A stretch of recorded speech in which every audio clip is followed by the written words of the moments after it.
喂，虚焦了吗？没虚焦哈，实的哈，实的。我们开始讲了啊。我觉得啊，最近啊，这法轮功邪教组织的宇宙主佛李扑克李大师啊，他的法力在下降。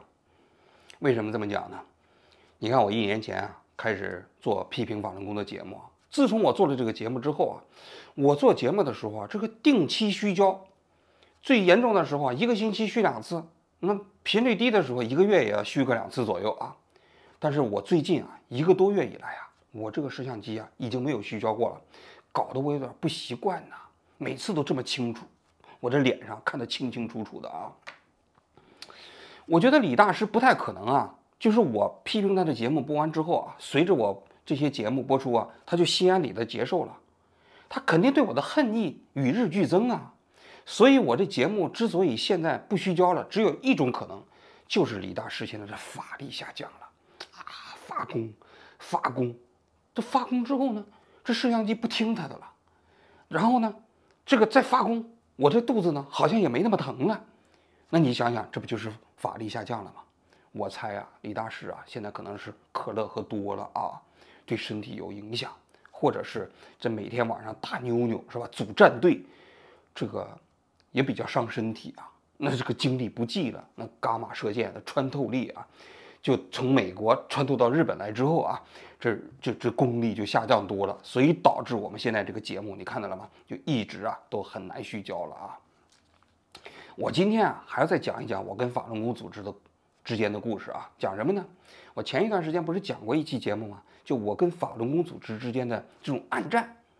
因为法轮功啊，他当时看到我这些节目啊，他就拼命的在 YouTube 上去举报我的频道，希望把我们这频道直接关掉，然后就利用这版权呢，就拼命的疯狂的举报啊。然后呢，我这个没办法啊，每9个月的时间里头，如果要是被他举报，就有3期这就下架了，整个这个频道就完了嘛，是吧？我当时呢就专门讲了，每90天我们做一期节目批评的，他即便给我们举报下架了，我们也不怕啊，我们还能够保证我们这个有声力量啊。今天我们再讲一期啊，就我跟法轮功组织之间的暗战，在看不见的战线上硝烟弥漫的故事啊。在讲这个故事之前呢，我先介绍一下这个背景啊，也就是法轮功最近一段时期啊，它所面临的内焦外困的局面。大家都知道啊，1个多月之前啊，法轮功啊大纪元组织的这 CFO 关卫东被美国抓起来了，因为美国的这个有关部门调查，就发现他涉嫌洗钱是6700万美元。当然，我们随便翻了翻法轮功组织的这些990表，才发现那哪止6700万，不止，至少2亿美金以上。就这几年呢，就利用疫情期间就欺骗美国的这个纾困基金呢，然后这钱到了账上之后呢，他就开始东转西转，有的转到了新唐人，有的呢转到了神韵歌舞团，有的呢转到了飞仙艺术大学，还有的就转给了法轮功那些野鸡的基金会。总而言之，各种洗钱啊。那么这个事情发生之后啊，对法轮功组织应该说是一个毁灭性的打击，晴空霹雳啊！6月4号和6月5号这2天，李洪志啊连续发了2篇经文。你要知道，李大师李扑克那平时很忙的，那打扑克，那很消耗时间精力的。所以你看，李洪志人家李大师1年平均发1条经文就不错了，有的时候2、3年才发1条经文呢，对吧？但是6月4号、6月5号这2天，李洪志李大师连续发了2条经文，有点慌了。第1条经文呢叫法难，这法难里头讲什么呢？说这个很多大法弟子啊，为了跟中共做斗争，搞钱心切，非常着急，就采用了一些不好的方式去搞钱，然后认为搞了钱以后跟中共可以做斗争，这种做法是不对的，要走正路。这话什么意思啊？第一，他承认了关卫东搞的这个钱的方式啊，就是非法的，李洪志已经把他们出卖了。第二呢，他说啊，关卫东这些人搞钱呢，还是出自于一个善良的动机，想要跟中共做斗争。第三呢，就是关卫东这些人搞钱呢，跟他李洪志没有关系，李洪志只专心打扑克，至于这些大法弟子们干了什么违法乱纪的事情，他通通不知道。一旦将来要是关卫东被抓起来了，那跟李洪志没有关系。第2天6月5号，他又发了1条经文，这条经文叫惊醒。这惊醒是说什么呢？说让大法弟子啊不要四面树敌，不要攻击美国的2党介入美国的两党之间的纷争，他们呢是受中共迫害的，到美国当难民，人家美国收留了他们，是吧？要有感恩之心认怂了。大家都知道，4年前美国大选啊，川普跟这个拜登的选评啊都特别焦灼啊。那法轮功是旗帜鲜明的支持川普啊，当然他支持川普呢也有自己的小九九啊，他希望通过支持川普啊，在法轮功这个团队内获得他的意想不到的政治利益啊。但是他们当时投入了大量的钱呐，比如说给川普这个竞选团队捐钱，另外呢给川普这个竞选团队打广告。他后来不是在 Facebook 上给川普这个团队打广告，由于违反了美国的竞选法，因为他给人打广告，他没有标识，结果呢被取消了 Facebook 的盈利资格啊。那你可以看到，他是毫不在意的公开的站队特朗普的团队，就介入美国的两党纷争。当时他们以为自己的影响力已经足够大了啊，可以影响美国的大选了啊。但现如今呢，你看一下子认怂了，说不要介入美国的两党之间的纷争了。为什么法轮功团队会认怂呢？其实道理也很简单，就是他干坏事被抓住了。一个人只有干坏事被抓住了之后，知道自己即将受到惩罚的时候，才会认怂嘛。所以关卫东这件事情啊，应该说对法轮功团队来说是一个非常大的打击。发了这2篇经文之后啊，紧接着这个法轮功大纪元集团的这个 CEO 唐中就辞职了。唐中的辞职其实也是预先性的切割。你想想，关卫东啊，当年洗钱搞了这么多钱之后啊，他肯定不是为了他自己呀，因为那2亿美金，其中只有很少一部分1-2千万美金进到了他个人账户，大部分钱都进了大纪元的账户啊。那大纪元的账户又不归关卫东一个人管呢，那是给大纪元整个这个集团谋福利啊。那大纪元的 CEO 唐中能不知道吗？所以关卫东很可能只是一个执行洗钱操作的这么一个替罪羊。所以呢，法轮功集团连忙把唐中也给切割出去了。切割出去的意思是什么？将来如果关卫东在审判的过程中把唐中也牵扯进去，唐中也被起诉的话，那么法轮功就可以说这件事情跟我没关系了。如果到时候再把唐中牵扯出来，再让唐中切割的时候，那就被动了嘛。所以你看到了吗？法轮功集团呢，开始预先性的采取这种切割的手段。但在我看来啊，这些手段呢，基本上都没什么效果啊。因为美国的刑事诉讼啊，你别看这个战线拉得比较长，因为这要到明年3月份啊，才开始正式进入到庭审阶段的。但是美国的这个检调机构啊，他做案子的这个功底还是比较扎实的。一旦他宣布起诉的时候啊，基本这个人就没跑了。你可以看一下郭文贵，是吧？一旦被抓起来的时候，说实在的，你再想挣扎，基本也没什么机会了啊。留给关卫东他们的这个最大的选择，可能将来就是变速交易，供出更重要的这个主谋，然后来换取啊，这个美国法律对他的从轻这个审判，从轻发落。话说啊，就在美国有关部门呢对关卫东进行起诉的时候啊，那我们呢也做了一些工作啊，做了什么工作呢？我呢就在网上采访了几个前神韵演员。是我姨婆带着我爸进入修炼的，然后我姨婆就跟着我妈说读一下转法轮，天机都在转法轮里边，然后我妈就yes 好了一下子就信了。李洪志要的都是12、13岁进去的，17、18岁他不要。他太太是团长，最高的领帅，比师傅还高。那他见到李洪志会双手合十吗？不会，他会把他推开。事情的起因呢是啊，我当时当时前法轮功弟子于超不一直在说，那法轮功当时那个飞天艺术团，然后也包括这个神韵那个地方啊，存在很多问题嘛。我就在网上留意这个信息，就发现呢，在推特上有几个前神韵的演员，他们呢，由于都在神韵那个地方演出过、学习过，所以呢，他们彼此之间互相聊天，就讲述当年神韵里头存在的种种问题。我就跟这中间的几个人联系啊，我就说愿不愿意接受采访啊？于是呢，在不长的时间，我就采访了3个人。这3个人的采访应该说都非常成功啊，因为他们讲述了李洪志啊在生活中间那真实的一面。比如说，我搞清楚了李洪志打扑克的真正的这个打的是什么。我听说那个师母他们娱乐活动的时候特别喜欢打扑克啊，包括李洪志啊，对他们叫打妞妞。打妞妞是什么？就有点点像打大老二的概念。我不知道，你可以去查一下北京的东西吧，打妞妞。妞妞哦，我查到了，我看的这个妞妞是一种扑克牌。对，我看它是5张扑克牌分为前2张、后3张，凑成10的倍数，成为第一个妞。好复杂。对，好复杂。然后他就跟我讲他们在打妞妞。还可以一个人坐庄，还可以下赌啊，他说可以下赌注什么之类的。哦，是呀。师傅会领着潘宇叔叔、刘伟叔叔，然后那个施一斌，那个保安大叔，他们几个就大半夜的这边打妞妞。他们说是整夜的打呀，他们说。整夜的打呀。当然了，真的打通宵是吗？偶尔会打通宵，但是我们太累了，我们不能知道他的通宵得多晚。但是我们上楼的都11点多了，他们还亮着灯打妞妞。我过去一直以为他是打的掼蛋呢，或者说是那50K 啊，没想到李洪志人打的是牛牛。牛牛是什么我也不知道啊。后来听说这是一种赌博游戏，是吧？就是几个人凑在一起，没什么智力含量，纯粹就是博大小赌博。还有比如说李洪志喝的可乐，人家专门喝瓶装可乐，因为瓶装可乐就是用蔗糖做的啊，不是用代糖做的啊，对身体特别有害。李洪志专门喜欢喝这种可乐，特别爱。他的可乐是玻璃瓶的那种小的那种啊，就那个可口可乐。对，可口可乐是那种瓶装的可口可乐是吧？玻璃罐装的啊，就玻璃罐装的吗？我知道那种。对，他只喝这种可乐。这10年来没见过他变过他的可乐。是吗？没有什么雪碧或者芬达之类，就喝可乐，只喝可乐，只喝可乐。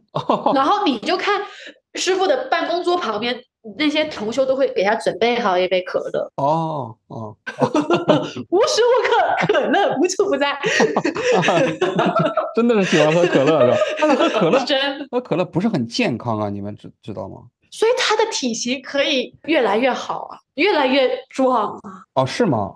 哇，对呀。你说他没事干，每天喝可乐能好到哪里去？他体重很重吗？有多少斤？就你们目测？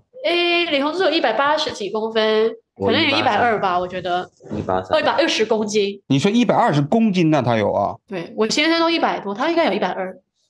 那么胖啊？对。我看你们聊天的时候，有一个人讲说李洪志出来，你不信你讲个法，你讲个半个小时，你能不咳嗽，就算你很厉害。是说他现在身体很不好是吧？好像是耶。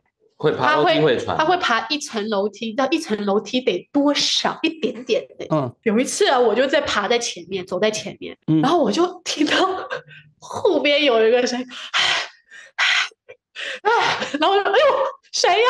一回头，哎呀，师傅！然后呢，结果我就赶紧跑2下，我就看师傅扶在那楼梯，然后看，师傅老了，走不动了。然后我心里就想说，你不是主佛吗？你不是百毒不侵吗？怎么会爬个楼梯这么喘？那你想想，这些信息披露出来，就还原了一个真实的李洪志。你看，哪像是一个宇宙主佛啊，拯救全世界？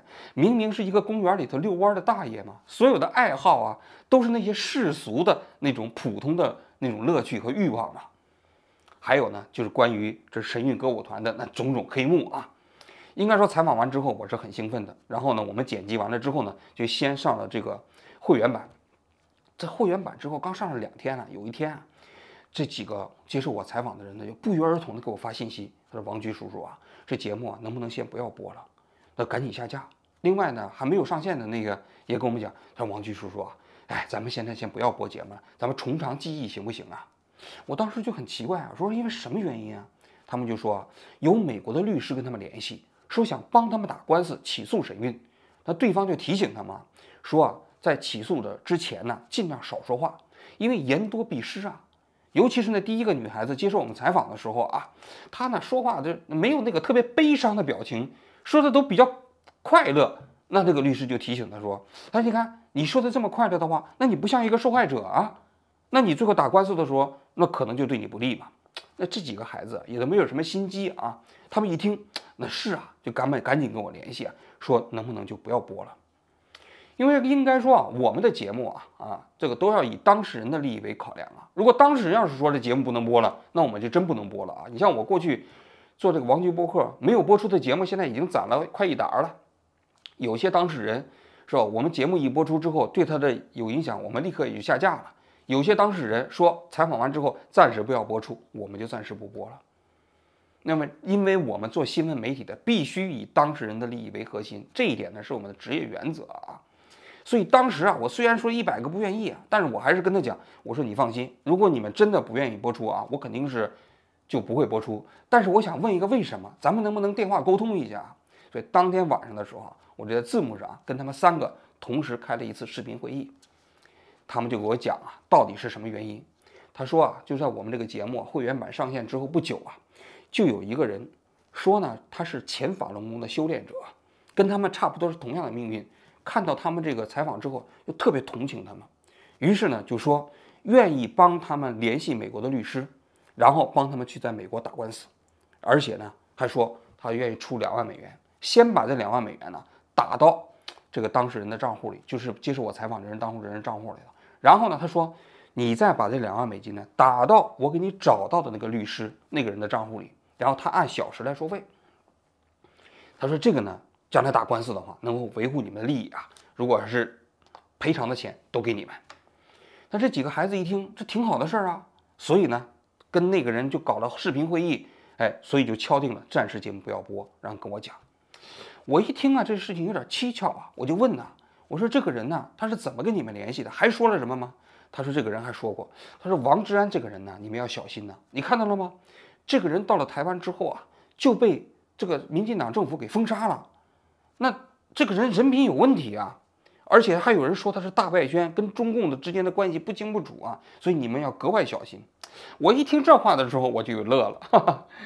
我觉得啊，你想想，如果要是说这个人是一个律师的话，他应该关注当事人的利益，他对我过去的背景这么关心干什么呀？就算我是大外宣，就算我是中共特务，但是如果我要是能够把这几个孩子被法轮功这个霸凌，然后这个被他们长期以来在那个地方这个欺诈的那个事实讲出来，那不是对他们维权有好处吗？因为我是一直支持他们能够在美国起诉法轮功团体的啊。但是他为什么这个律师关心我的背景呢？我觉得这件事情可疑。同时呢，我当时还跟这几个孩子分析啊，我就说，我说像你们这种诉讼啊，其实呢有，但是不是这种诉讼法。因为呢，显然你们实际上是不太出得起这个诉讼费的，因为在美国打官司很贵啊。但是如果一个组织对你们进行霸凌，那么由于美国这个法律啊，对未成年人的保护呢非常完备啊，很有可能获得高额赔偿。所以美国的律师一般来说面对这种案子会怎么来处理呢？就是给你们进行风险代理，就是在这个诉讼的过程中你们不需要出1分钱，但是官司如果打赢了，获得的赔偿，律师可能会分30%到40%，这样的话你们的利益跟律师的利益啊就合在一起了，那他们就会不遗余力的帮你们把这个官司打赢。但是我说这个人非常可疑啊，他说要把这2万美金打到你账户里，同时又让你把这个钱打到他找到的那个律师的账户里，那这不等于左手倒右手吗？是吧？那他将来说这个咨询了几个小时，然后这2万美金就花完了，你们知道吗？而且他同时也讲了，说这个官司有可能拖很长时间，是吧？那如果拖了很长时间打不成呢？那怎么办呢？那最后这个节目也没播出呢？我说这个节目播出，实际上对你们来讲只有好处没有坏处。为什么这么讲呢？因为第一，你们的节目播出之后，有可能会有更多的法轮功的受害者站出来，讲述那个神韵歌舞团呢对这些学员的这种霸凌，甚至不让他们看病等等这种行为啊，那么有助于你们将来在诉讼过程中间组织更多的受害者一起去起诉，同时呢可以互相作证。第二，你们接受我采访的时候啊，说的这个态度啊，本身呢不能成为你们是否受害的这么一个依据，因为一个人即便受害啊，但是你不能要求他在事隔多年之后，每次讲述这个过程中间的时候，都必须是哭哭啼啼的，都必须是充满悲愤的表情。那事隔多年了，我走出来了，又怎么着了呢？更何况一个人的心灵创伤，他也有多种不同的表现方式，有的表现方式就是那种整天愁眉不展，而有的人的表现方式就是故作欢笑。这是需要专业的组织进行评估的，根本不可能，也没必要通过一个人接受采访的这种态度来判断一个人是否受害。所以我当时就跟他们讲啊，我说检验这个人是不是真律师呢，有一个办法，我给你们出一个主意啊，我说啊，他不是要给你们捐款$20,000吗？我说好事儿。接下来，但你同时跟他讲，他说你给我们捐这$20,000呢，然后呢，我们呢用这个钱呢去找别的律师，因为我们找到了其他更好的律师来帮我们这个打官司，你看怎么样呢？我说你用这种方式来试探一下，他是不是真的要给你捐钱？他如果真要给你捐钱，这$20,000就拿下嘛，将来打官司用嘛，对不对？如果他一听说这个建议他就不捐钱了，那就说明他$20,000这是假的。第二个，我说啊，你说我们这个节目还要播，那我们节目播出了，你作为好心人还帮不帮助你们呢？如果你这个节目播出了，他还愿意帮助你，就说明啊，他其实真的想帮助你。如果你这节目播出了，他就不帮助你了，说明这个人跟你们打交道目的只有一个，就是不希望你们这个节目播出。于是呢，我们就那天晚上开会完之后，就商量出这么一个结果啊。结果这个时候还没到星期六呢，我们的节目还没播出呢，于超啊就在那边抢先把他们采访的一个内容给播出了。紧接着星期六啊，我们的节目也播出了啊。播出完之后呢，我就又跟这几个孩子联系，我说后来那个人又跟你们联系了吗？他说联系了，联系了。怎么联系的？他说这个人呢就在群里一下子就自己主动退群了，就不再跟这几个年轻人呢打交道了。我当时听到这个事情呢，哈哈大笑。显然这个人呢就是法轮功派来的。这个人的名字我在这个给大家可以讲一下，他叫林山，就在推特上还有账户啊。这个人说白了，他其实就是通过这种方式，希望这几个接受我采访的这些人呢，不要播出节目，因为这个节目播出之后啊，一定会对法轮功组织啊构成非常大的负面影响嘛。但是想想也可笑啊，你想想，我采访了那么多人，他们通过这种方式，这么拙劣的方式，能就让这个节目不播出吗？显而易见是不太可能的。更何况，除了这些人接受我的采访，还接受于超的采访了呢，对吧？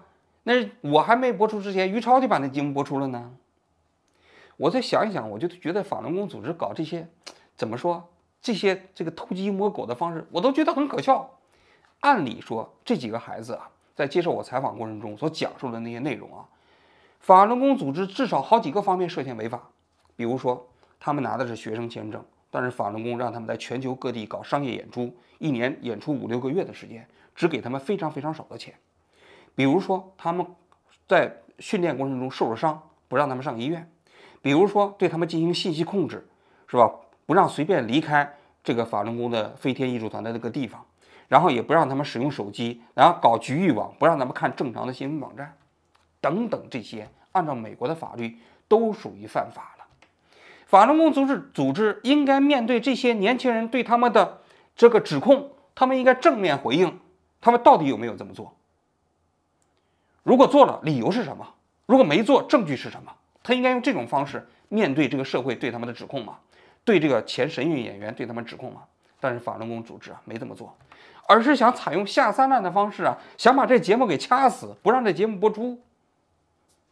所以你就想想，我过去讲过，法轮功组织真善忍，多么可笑的一件事情啊！哪里有真，哪里有善，哪里有忍呐？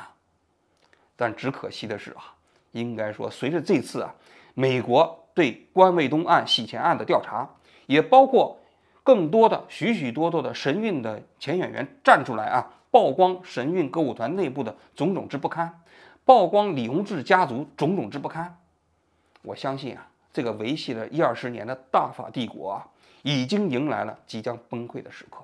当然了，作为一个邪教组织啊，它不太可能啊，说一夜之间可能就垮塌，因为这里头已经变成了一个利益共同体。但是随着这些信息的披露，我相信啊，那么后来者啊，进一步会接受大法的洗脑，来不断的上当的人呢，会越来越少。这其实啊，也是我们做这个节目的目的啊。所以呢，我今后啊还会定期的揭露法轮功的种种之不堪。我们这个星期六呢，我们采访法轮功这个学员的第2期节目就要上线了。我也希望大家继续来关注我们的节目，继续来关注啊法轮功内部的种种的邪教的这种不法的行为，让我们一起啊将这些不法的行为曝光于天下，让更多的人知道真相，让更多的人避免上当。好，我今天就讲到这里，谢谢大家。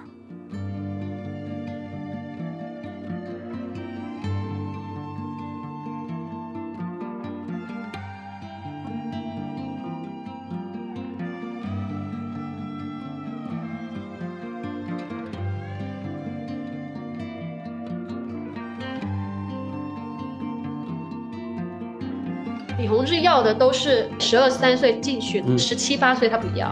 他太太是团长，最高的领帅比师傅还高。那他见到李洪志会双手合十吗？不会，他会把他推开。